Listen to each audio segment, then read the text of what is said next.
Le football moderne a toujours eu ses pépites. De Pelé à Neymar, du Real Madrid au terrain de banlieue brésilienne, chaque génération a son joyau. Aujourd'hui, un nom résonne déjà dans les stades et sur les réseaux sociaux.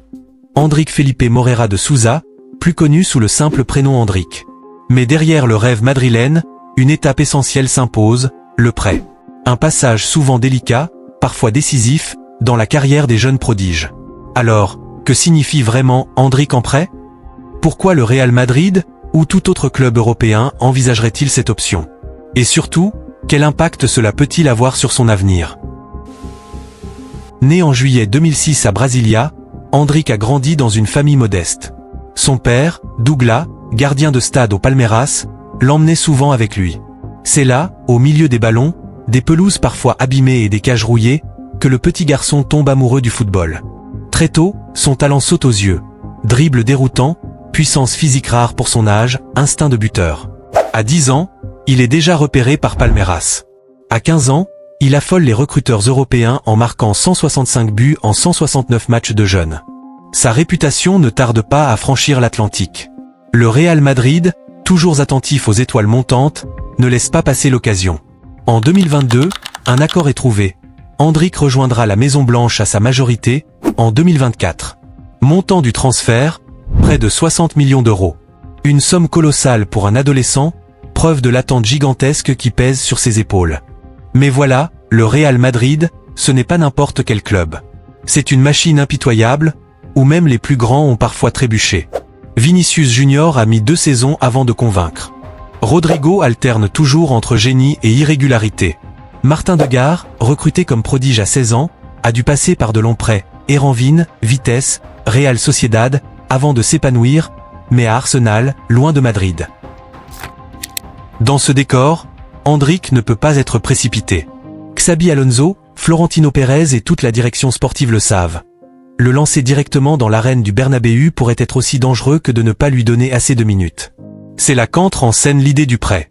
Un prêt pour un joueur comme Andrick répond à plusieurs logiques. La pression médiatique. Madrid n'est pas une ville patiente. Chaque match est scruté, chaque erreur amplifiée. Offrir à Andrick un environnement moins oppressant pourrait l'aider à grandir sans brûler les étapes. Le temps de jeu.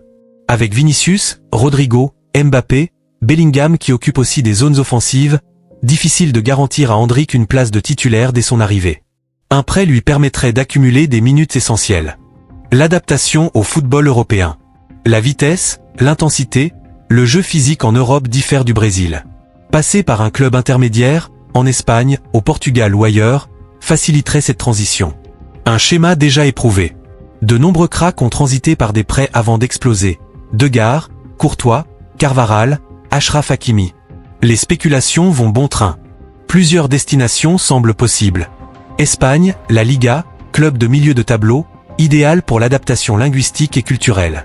Un club comme Retafe, Real Sociedad ou Betis pourrait lui donner du temps de jeu régulier.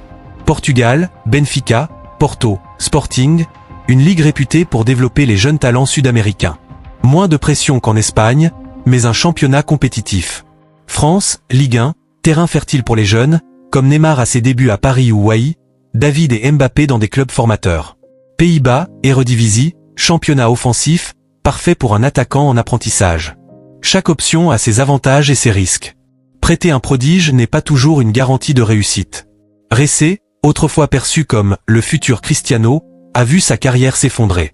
Certains prêts mal choisis peuvent briser la confiance d'un jeune joueur. Dans le cas d'Andrick, la clé sera le choix du club. Un entraîneur qui croit en lui, un collectif qui l'intègre, une ville où il peut s'épanouir humainement. Un ancien coach brésilien. Andrick a une maturité incroyable pour son âge. Mais Madrid, c'est une jungle. Un prêt intelligent pourrait lui donner l'espace nécessaire pour exprimer son football. Un journaliste espagnol. La Casablanca est sans pitié. Si Andrick n'est pas prêt, le public le fera savoir très vite. Le prêt n'est pas une punition, c'est une stratégie. Neymar avait choisi de rester au Brésil jusqu'à 21 ans avant de rejoindre Barcelone. Résultat, il est arrivé plus mûr. Andrick, lui, débarque à 18 ans. Le prêt pourrait jouer ce rôle de maturation. Andrick n'est pas seulement un joueur, c'est un adolescent. Il doit gérer. Le poids du transfert, 60 millions d'euros, un record. Les attentes d'un pays entier, Le Brésil le voit déjà comme l'héritier de Pelé. La concurrence interne, être dans le vestiaire avec Mbappé, Vinicius, Bellingham, c'est impressionnant. Le prêt pourrait lui donner un espace où il se construit comme homme, pas seulement comme joueur. Le Real Madrid n'a pas investi 60 millions pour rien.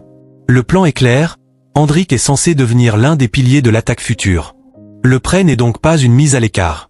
Au contraire, c'est un investissement à long terme. S'il réussit son prêt, il reviendra plus fort, prêt à affronter le Bernabéu.